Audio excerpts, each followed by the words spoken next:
所以这个是我们在圣经当中所看到的教导。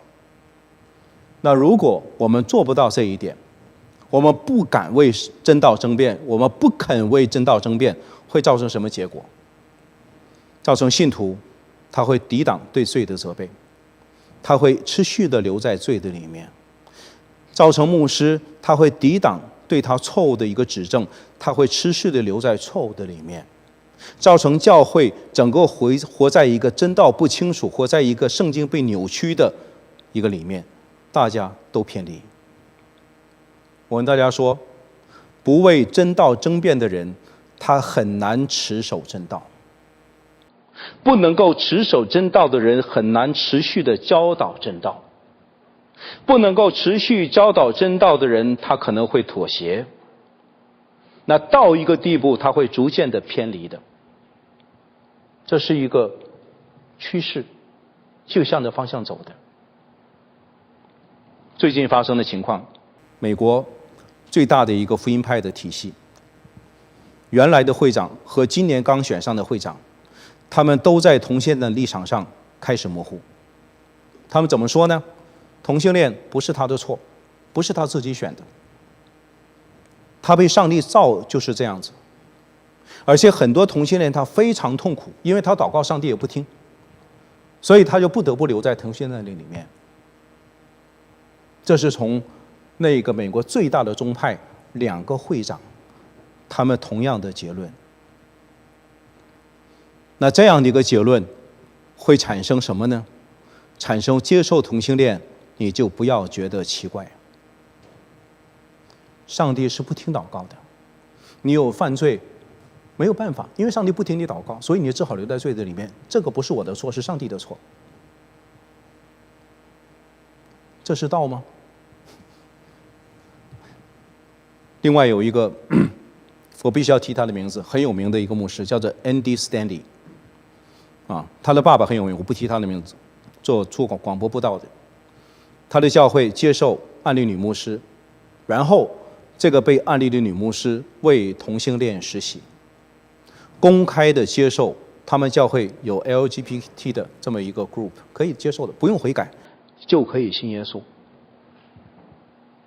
那这么一个情形，现在就在我们北美洲，就在我们眼前，就在那些影响力很大的宗派，就在那些影响力很大的教会的里面，就在发生，在美国。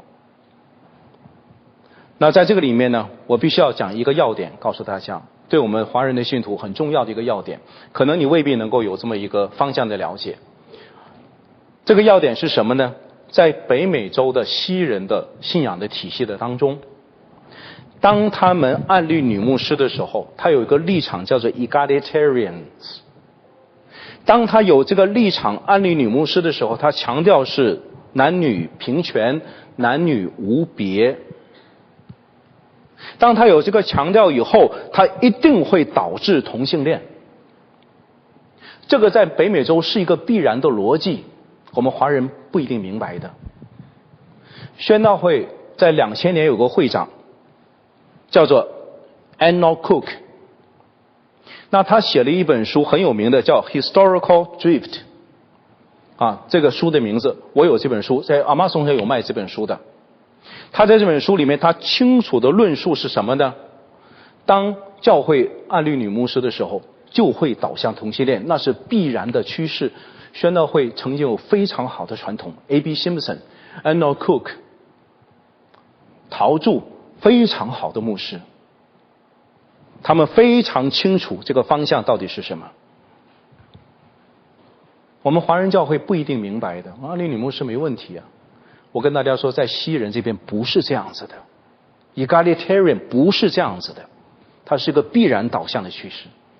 所以 Enoch Cook 他是 complementary， 我是这个立场的，叫男女有别的，上帝造男造女是不一样的。所以他们在家里是做头和不做头，在教会做头不做头，他们性别不同，所以要男和女结婚。如果男女一样，男和男就可以结婚，女和女就可以结婚了。大家了解这个逻辑没有？这是西方的逻辑。所以当你在这一个大的宗派的当中被这个逻辑绑架的时候，你还不明白，你就会被这个逻辑拖到陷阱的里面。Arnold Cook、A.B. Simpson， 他们都是 complementary 的，他们非常清楚这个真理的把握到底是怎么样。在他们真理的把握当中，不接受同性恋的一个重要印证就是你不按律女牧师，你是 complementary 的。当你没有这个印证，你一定会导向那个方向。所以非常不幸的，在当下这个时代，太多的宗派开始以 egalitarian 做主导，太多了。所以整个北美洲被同性恋攻下来的宗派大教会会一个接一个会出现，你不要觉得奇怪的。